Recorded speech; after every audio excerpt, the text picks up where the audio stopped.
नमस्कार दोस्तों, मैं राकेश कुमार आप सभी का इस बार फिर से स्वागत करता हूं मेरे इस चैनल में।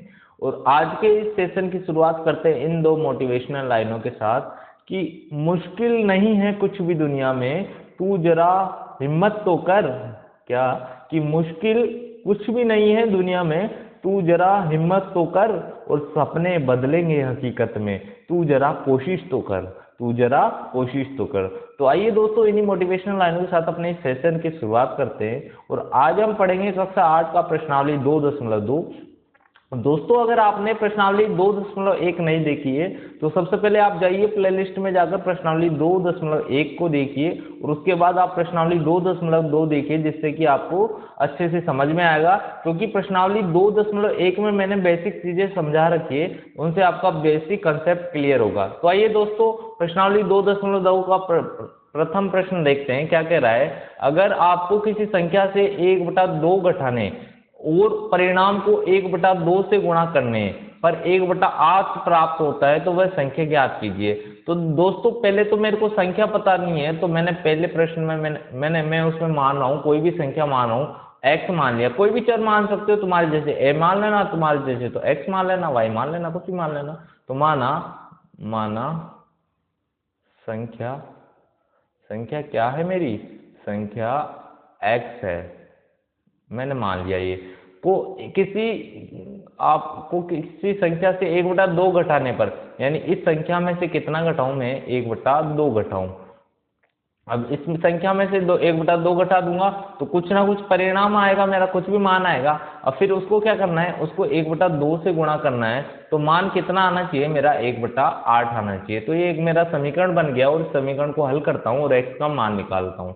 देखो दोस्तों, x पहले ब्रैकेट को हल करेंगे, x के बट्टे में कुछ नहीं है तो इसके बट्टे में 1 लिख लो। और 1 और 2 में एलसीएम आएगा। देखो, बड़ी संख्या 2 है और 2 में 1 का ही भाग जाता है और 2 में 2 का भाग तो जाता ही है, यानी एलसीएम मेरा कितना हो गया, 2 हो गया। 1 का भाग 2 में देंगे तो 2 बार जाएगा और 2 को x से गुणा किया तो क्या आया मेरा, 2x आ गया। माइनस बीच में तो माइनस लगाया और 2 का भाग 2 में देंगे तो 1 बार जाएगा और 1 को 1 से गुणा किया तो 1 आ गया।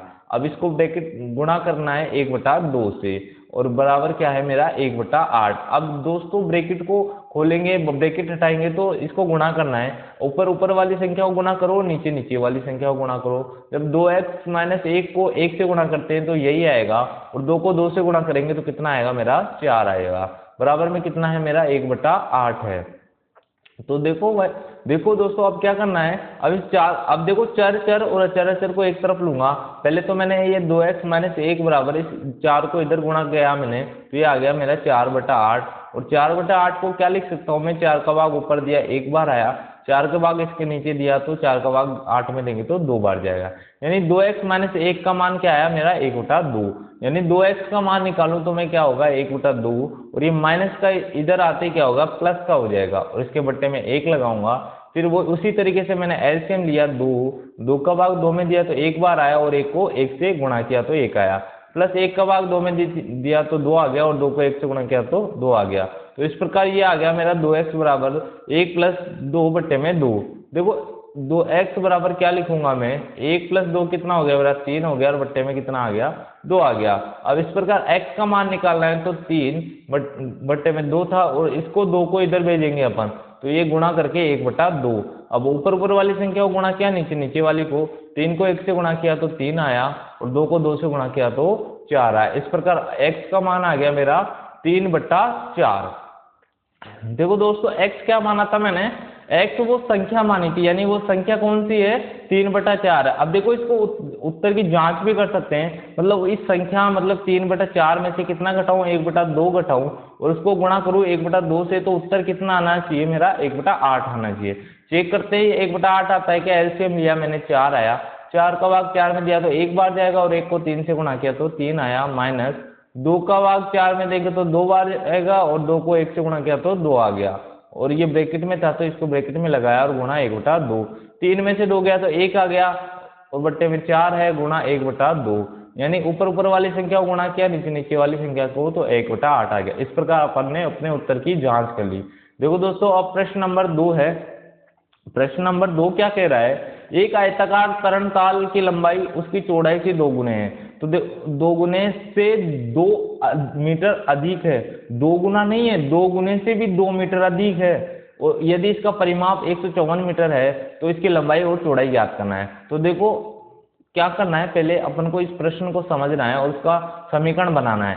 एक तो मैंने मानूंगा, एक तो मैं क्या है, मैं खुद के हिसाब से मानूं, और एक जो प्रश्न में दिया हुआ है, जो दोनों को बराबर रखेंगे तो चर का मान आ जाएगा मेरा। तो मैंने मान लिया, माना इसकी चौड़ाई कितनी है, माना जो चौड़ाई थी, चौड़ाई x है मेरी, क्या है मेरी, x है, ये लो जी। तो मेरी लंबाई क्या हो जाएगी, लंबाई क्या होगी मेरी, लंबाई क्या होगी, लंबाई लिख देता हूँ इसको, लंबाई क्या होगी, जो चौड़ाई है उसका 2 गुणा करेंगे तो ये आएगा, और उससे भी कितना अधिक है, 2 अधिक है, तो ये लो जी 2 जोड़ दिया, सिंपल। अब ये बोल रहा है, क्या बोल रहा है, तो उसका परिमाप, अब इसका ये लंबाई गुणा चौड़ाई आ गई, और ये आयत की लंबाई और चौड़ाई है, ये क्या है मेरी, आयत की लंबाई और चौड़ाई। और परिमाप का सूत्र होता है आयत का 2 गुणा लंबाई प्लस चौड़ाई, ये सूत्र होता है। तो इसमें मान रखूंगा मैं, तो क्या आएगा, 2 गुणा लंबाई का मान x है और चौड़ाई का मान कितना, सॉरी लंबाई का मान तो 2x प्लस 2 है और चौड़ाई का मान मेरा x है। ये लो जी, इससे मैंने इसको देखो, अब 2x प्लस 1x तो कितना हो गया, 3x हो गया, प्लस का 2 हो गया, और बाहर मेरा क्या है, 2 है। और इसका मान किसके बराबर था, इसका परिमाप जो दिया हुआ है, दिया हुआ परिमाप से तुलना करेंगे, कितना दिया हुआ है, 154। तो देखो दोस्तों, अब इस 7 का भाग देंगे इधर, इस 7 को इधर भेज देंगे, यानी 3x प्लस का 2 बराबर कितना आएगा, 154 बट्टे में 2।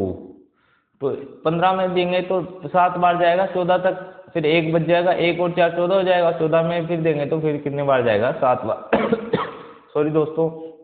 अब देखो 3x प्लस 2 बराबर कितना आ गया मेरा, 77 आ गया। तो 3x बराबर कितना आ गया, 3x बराबर कितना आ गया, 77 माइनस का 2।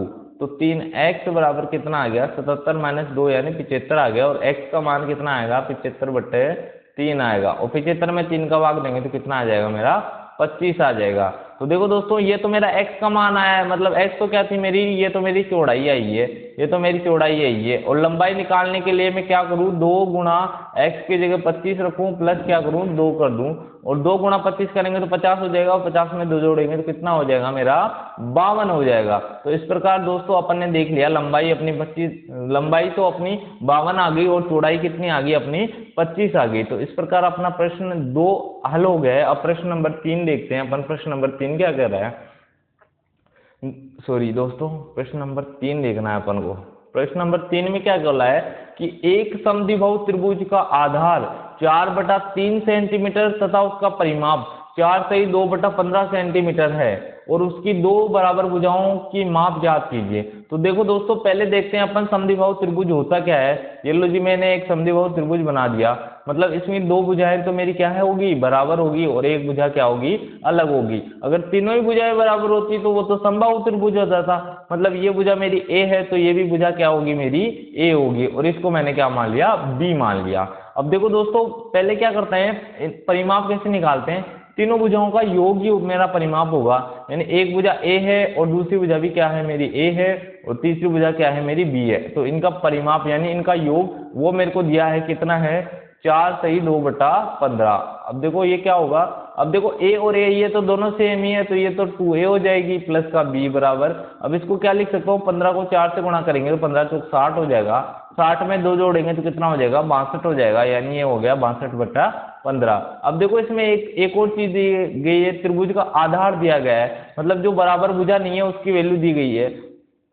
तो यहाँ लिख देंगे 2a प्लस 4/3 बराबर 62/15। अब क्या करना है दोस्तों, इसको इधर ले जाना है, यहाँ प्लस का है उधर जाती क्या हो, ये 29 नहीं है, ये a है, तो ये हो गया 2a बराबर क्या हो गया मेरा 62/15, और माइनस का क्या होगा मेरा 4/3। अब इसमें क्या करना है, मेरे को एलसीएम लेना है, और एलसीएम लेने के 3 तरीके हैं, वो मैं आपको बता चुका हूँ कि सबसे पहले या तो क्या करो, दोनों में से जो दोनों संख्याएं समान है हर में, तो वो संख्या एक संख्या है वो एलसीएम आ जाएगी। अगर समान नहीं है तो देखो बड़ी वाली संख्या में दोनों संख्याओं का भाग जा रहा है तो वो मेरा एलसीएम हो जाएगा। अब यहाँ बड़ी 15 है और 15 में 15 का भाग तो जाता ही है, 15 में किसका भाग भी जाता है, 3 का भाग भी जाता है। तो इस प्रकार मेरा एलसीएम 15 आ गया।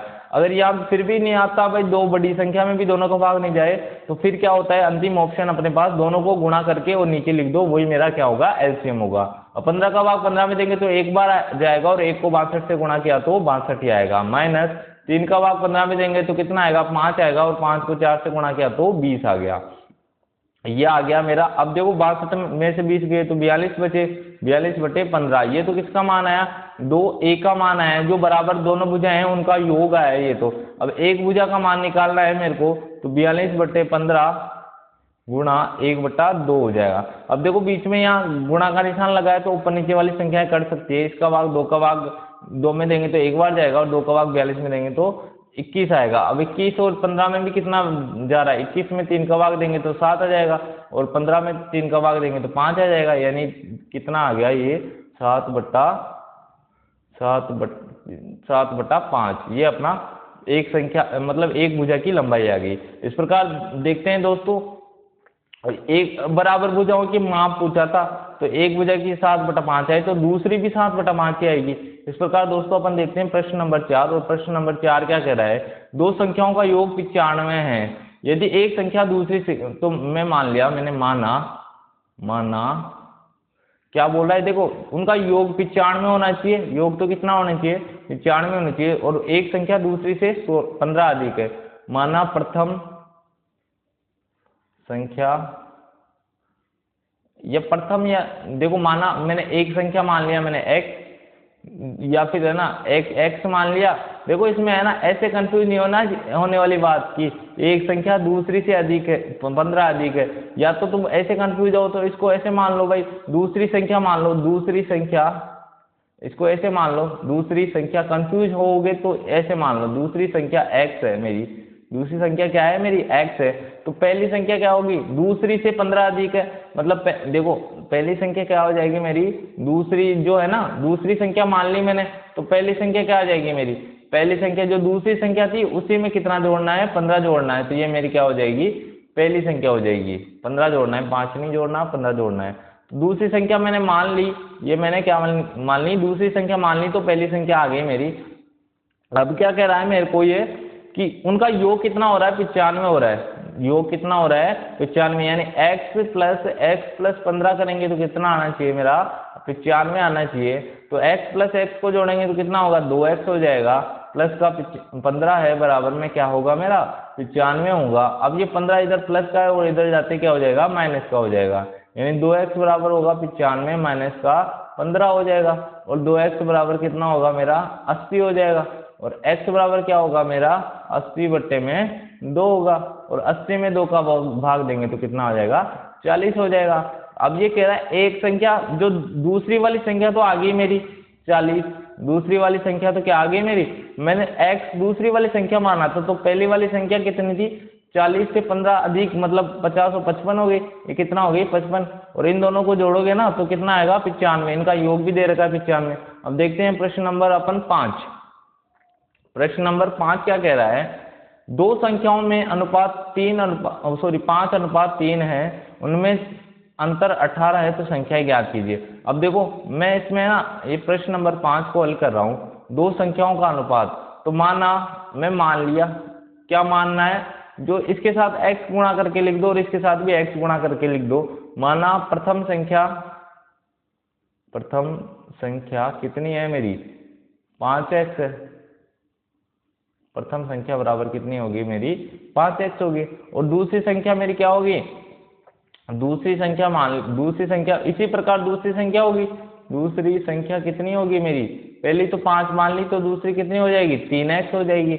अब बोल रहा है उनमें अंतर, अब इनमें अंतर 5x माइनस 3x करूंगा तो अंतर कितना आएगा, जो माना है उस हिसाब से तो 2x आना चाहिए अंतर, और इसने दिया है उसके बराबर में कितना है 18 होनी चाहिए, यानी x, ये 2x बराबर 18 है, तो x बराबर कितना होगा 18/2 हो जाएगा, यानी x का मान कितना आ गया मेरा 9 आ गया, x का मान कितना आ गया मेरा 9 आ गया। अब देखो x का मान आया ये तो मेरा 9, यानी प्रथम संख्या नहीं आई है मेरी, प्रथम संख्या तो 5x थी, तो 5x का मतलब 5 गुणा 9 करना है, तो कितना आ जाएगा 9 पंजे 45 आ जाएगा, और 3 गुणा 9 करना है, तो ये कितना आ जाएगा 9 तिया 27 आ जाएगा, यानी दो संख्या है, एक तो 45 आ गई और एक क्या आ गई मेरी 27 आएगी, और इन दोनों का अंतर कितना होगा मेरा, इन दोनों का अंतर भी क्या होगा, 18 होगा।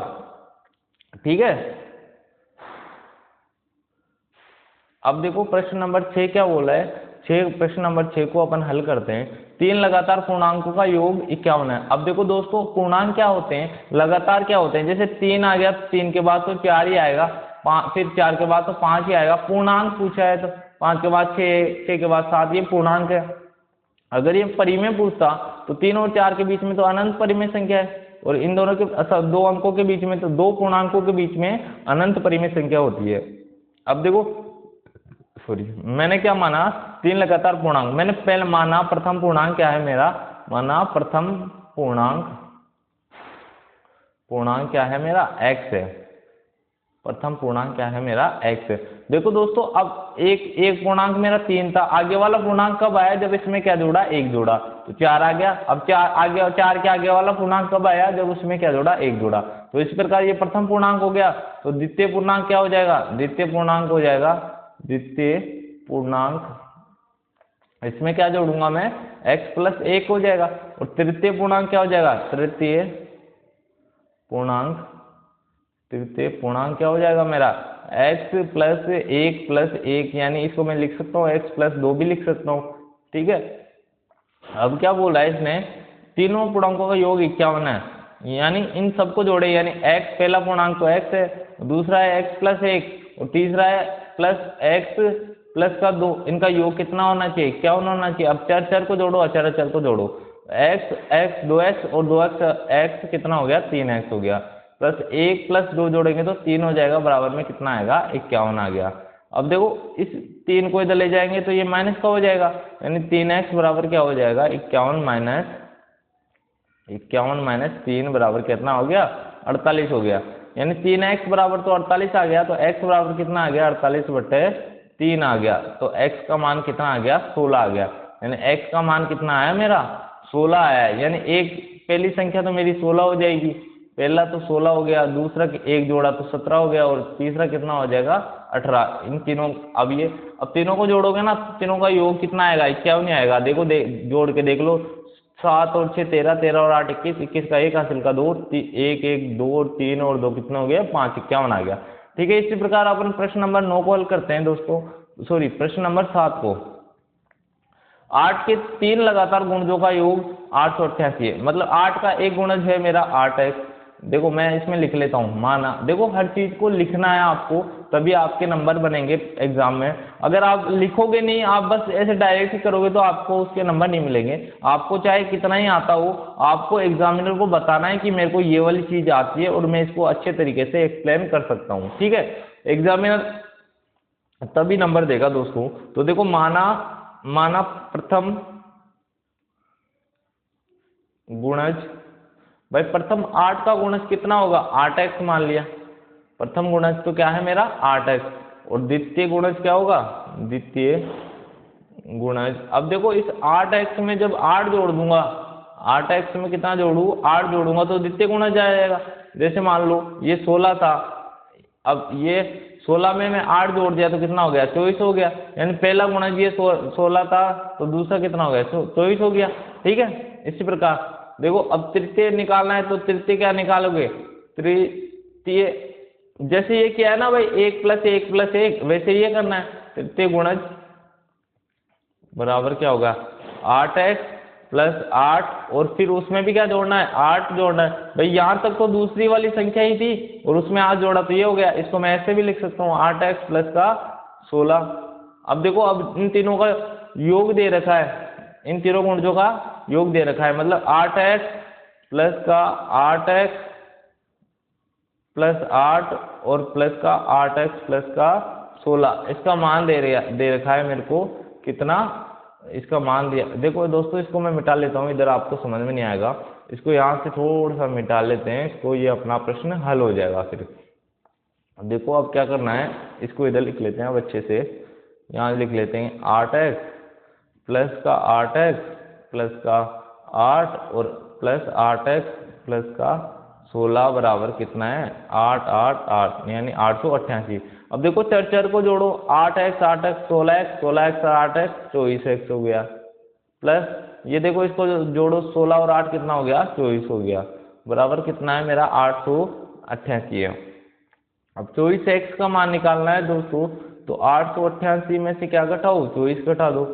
तो देखो 8 में से 4 गया तो 4 बच गया, 8 में से 2 गया तो 6 बच गया, और 8 का 8, और ये बचा है मेरा 24x।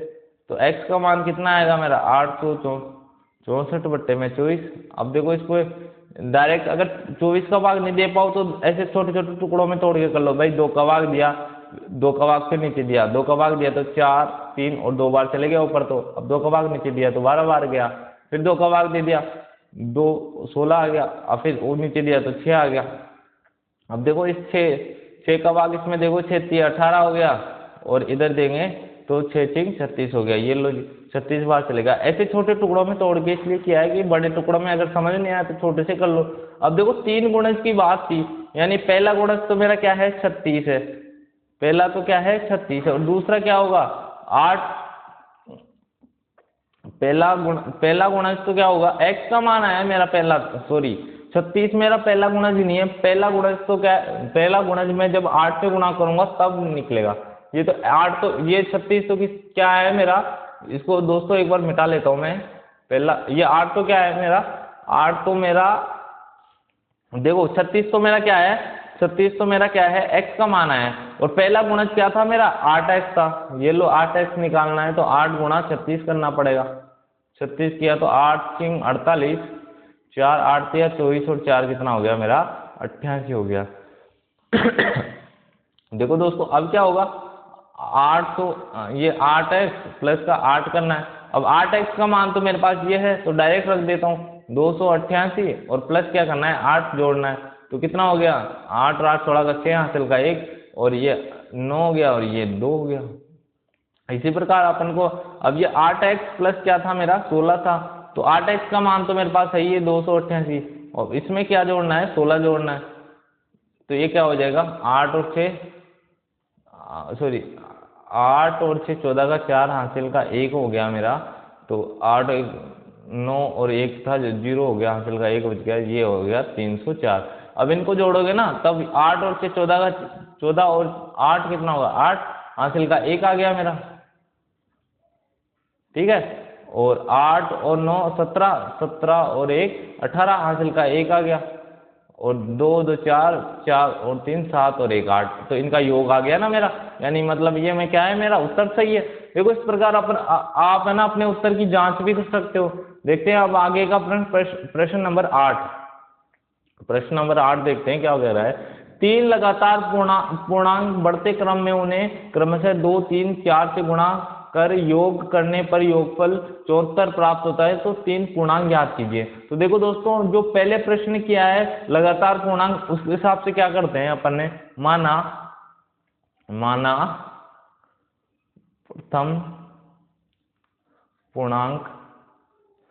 प्रथम पूर्णांक क्या है मेरा x है, प्रथम पूर्णांक x है, तो दूसरा पूर्णांक क्या हो गया, दूसरा पूर्णांक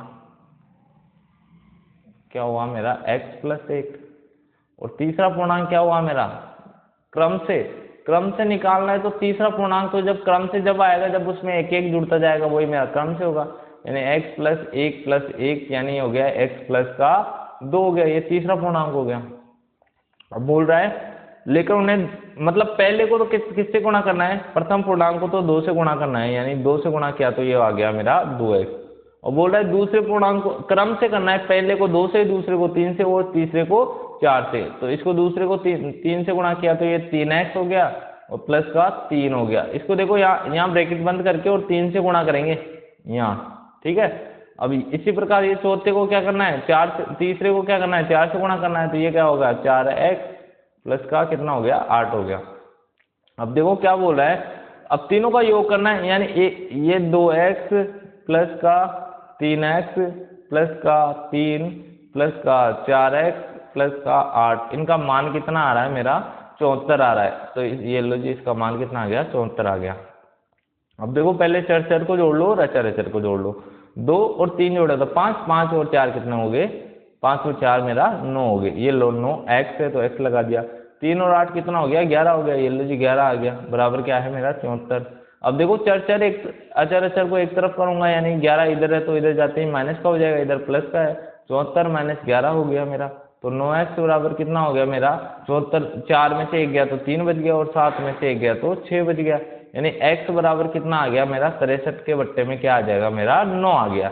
और 63 में जब 9 का भाग देंगे तो 9 37 63 होता है, यानी x का मान कितना आया मेरा, x का मान 7 आया।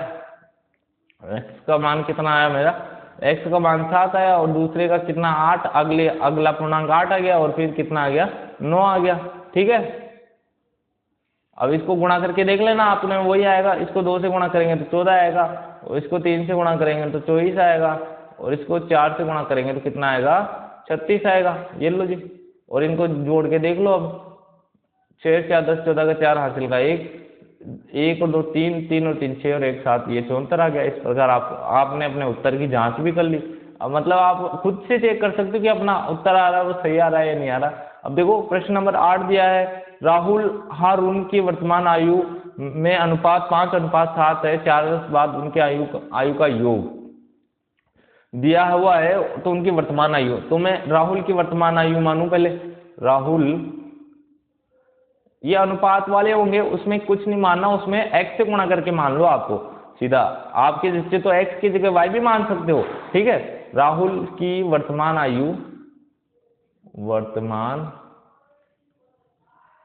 आयु क्या है, यहाँ पर वर्तमान आयु मान ली मैंने कितनी, 5x, ये मैंने माना है, यहाँ पर लिखना है माना, दिया नहीं है, माना राहुल की वर्तमान आयु अच्छे। तो हारुल की कितनी होगी, हारून की वर्तमान आयु कितनी होगी, 7x होगी। अब ये बोला है 4 वर्ष बाद, तो देखो 4 वर्ष बाद लिखूं मैं, राहुल की 4 वर्ष बाद उम्र, राहुल की 4 वर्ष नहीं है, ये वर्ष है, वर्ष बाद आयु कितनी होगी, 5x प्लस का 4 हो जाएगी। ये 4 वर्ष बाद की आयु है। और हारून की भी इसी प्रकार अपन हारून के लिए लिख देंगे सेम ही लाइन, बस राहुल की जगह हारून लिखना है, और यहाँ मान कितना होगा, 7x प्लस का 4। अब बोला है जो 4 वर्ष की आयु, मतलब वर्तमान आयु दे रखी थी, वो 4 वर्ष की आयु है ना, बाद मतलब 4 वर्ष की बाद आयु है, उसका योग दे रखा है, कितना है, तो इसकी दोनों को पहले अपन योग करेंगे तो 5x प्लस का 4 प्लस का 7x प्लस का 4, इसका योग दे रखा है मेरे को 56। पहले चर को जोड़ो, अचर को जोड़ो, 7 और 5 कितना हो गया, 12 हो गया, x है तो x लगाया, प्लस 4 और 4 कितना हो गया, 8 हो गया, बराबर क्या है, 56। अब ये 8 प्लस का इधर आते ही माइनस का हो जाएगा, सिंपल, 12x बराबर 56 माइनस का 8, और 56 माइनस 8 करेंगे तो 48 आ गया, यानी 12, देखो इधर लिख देता हूँ, यहाँ लिख दिया मैंने 12x बराबर 48, तो x बराबर कितना आ गया मेरा, 48/12, और 12 का भाग 48 में देंगे तो 12 चौक 48, यानी x का मान आया है 4, तो 4 किसका मान आया है, x का। और राहुल की वर्तमान आयु क्या मानी थी मैंने, 5x। देखो इसको मिटा लेता हूँ एक बार, देखो वर्तमान मैंने उसकी राहुल की वर्तमान आयु x नहीं मान रखी है, आपको बस ये ध्यान रखना है कि आप x निकाल के सोचो आंसर आ गया, आंसर नहीं आया अभी तो क्या है, बस x का मान आया है। अभी तो निकालना क्या है अपन को, अभी निकालना है अपन को राहुल की वर्तमान आयु, और राहुल की वर्तमान आयु मैंने देखो क्या मान रखी है, मैंने 5x मान रखी है। तो अब यहाँ लिखेंगे अपन, क्या लिखेंगे, तो राहुल की वर्तमान आयु, अब ये तो x का मान है, और वर्तमान आयु कैसे लिखेंगे अपन, 5 गुणा 4 करेंगे तो कितना आएगा मेरा, 20 आ गया, यानी 20 वर्ष का है वर्तमान में। और हारून की, अब देखो सेम ही लाइन लिख दें, हारून की वर्तमान आयु 7x थी, तो 7 गुणा 4 करेंगे तो कितना आ जाएगा मेरा, 28 वर्ष आ जाएगा, यानी ये तो राहुल की आ गई और ये हारून की आ गई। इस प्रकार अपन ने प्रश्न नंबर 9 हल किया है। अब प्रश्न नंबर 10 देखते हैं अपन। प्रश्न नंबर 10 क्या बोल रहा है, किसी कक्षा में बालक और बालिकाओं की संख्याओं में अनुपात 7:5 है। यदि बालकों की संख्या बालिकाओं की संख्या से 8 अधिक है तो कक्षा में कुल कितने विद्यार्थी हैं। अब देखो दोस्तों, वो जो अभी पहले वाला प्रश्न क्या है, सेम डिट्टो का डिट्टो, ये वहाँ है ना संख्या थी, यहाँ बालक बालिकाएं दे दिया। देखो वहाँ उम्र थी वहाँ हारून और राहुल की, यहाँ पर बालक और बालिकाएं दे दी। तो यहाँ लिख देंगे माना बालक की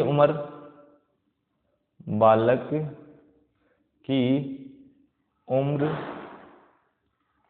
कितनी है, 7x है। इसी प्रकार बालिकाओं की उम्र लिख देंगे अपन, बालिकाओं की उम्र कितनी है मेरी, 5x है। देखो डिट्टो ही लिखना है, बालक की जगह बालिका लिखना है, बालक की जगह बालिका की उम्र कितनी है, 5x है। तो बोला यदि बालकों की संख्या में बालिकाओं की संख्या 8 अधिक है। अब देखो इससे अपन निकाले तो बालक व बालिका की संख्याओं का अंतर, बालक व बालिकाओं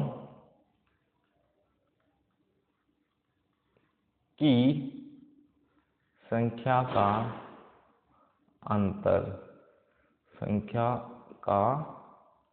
अंतर कितना है, देखो मेरा, अब देखो 7x माइनस 5x करेंगे तो कितना आएगा मेरा, 2x आ जाएगा। और उसने प्रश्न में दिया भी है कितना है, 8 अधिक है। कितना अधिक है, 8 अधिक है, यानी 2x बराबर 8 है, तो x बराबर कितना, 8/2, यानी कितना आ गया, 4 आ गया। ये x का मान आया 4 दोस्तों, आपको बता देता हूँ, अब गलती मत कर देना, x का मान आया 4। बालक की यहाँ उम्र नहीं है भाई, यहाँ मैंने देखो अब किसी गलती कर दी, पिछले प्रश्न को ध्यान में रखते हुए यहाँ पर है ना बालक की संख्या है, यहाँ पर क्या है, बालक की संख्या। देखो पिछले प्रश्न का याद रह गया और उम्र लिख दिया। देखो दोस्तों, मानवीय गलती हो सकती है, मैं भी इंसान हूँ। अब देखो अब क्या करेंगे अपन, अब क्या करेंगे, जो ये है ना बालक की संख्या, बालक की या बालकों की संख्या बराबर क्या होगा मेरा, यहाँ बालक नहीं, एक बालक की बात थोड़ी है, बालकों की होगा ये। बालकों की संख्या बराबर कितना होगा, 7x, और 7 गुणा x का मान तो मेरे पास ये आ रही, तो ये कितना हो गया, बालकों की संख्या तो 28 है, और बालिकाओं की संख्या कितनी है, बालिकाओं की संख्या है मेरी, देखो इधर कितनी है, 5x, तो यानी 5x यानी 5 गुणा 4 यानी 28, सॉरी 5 चौक 20 हो गया, ये हो गया 20 और ये 28, यानी बालकों की संख्या तो 28 है, और बालिकाओं की संख्या कितने हैं, देखो दोस्तों ये बालिकाओं की संख्या, ये बालिकाओं की संख्या 20 है। अब क्या वो पूछा था उसने, तो कुल कितने विद्यार्थी है, तो कुल कितने हुए, कुल भाई कक्षा में या तो बालक होंगे या बालिका होंगी, यानी 28 प्लस कितने हो गए। अब देखो दोस्तों x का मान निकालने की, देखो 28 प्लस 20 जोड़े तो कितना हो गया, 48। कुल विद्यार्थी कितने हैं, 48। इसमें क्या करना है, पहले ये नहीं करना कि x का मान निकालो और छोड़ दिया, अपन को देखना है पूछा क्या है। अब x का मान तो निकाल लिया, पर इसने कुल बालकों की संख्या पूछी थी, तो इस प्रकार अपन ने इसको हल कर लिया और कुल बालक बालिकाओं की संख्या आ गई। मतलब कुल विद्यार्थी में क्या होंगे, कुल विद्यार्थी बालक और बालिकाएं होंगे। तो देखो दोस्तों, अपन ने इस प्रकार इस प्रश्न को हल कर लिया है, और अब अपन है ना जो बाकी के प्रश्न हैं उनको नेक्स्ट वीडियो में हल करेंगे, जिससे नहीं तो ये वीडियो क्या है, बड़ा हो जाएगा। तो दोस्तों मैं अब आप सभी से विदा लेना चाहूँगा, और आप सभी से एक ही अनुरोध है कि अगर आपको इस चैनल से थोड़ी बहुत भी मदद मिल रही है तो आप अपने दोस्तों के साथ इसे शेयर कीजिए और ज़्यादा से ज़्यादा लोगों को जोड़िए। ठीक है, धन्यवाद।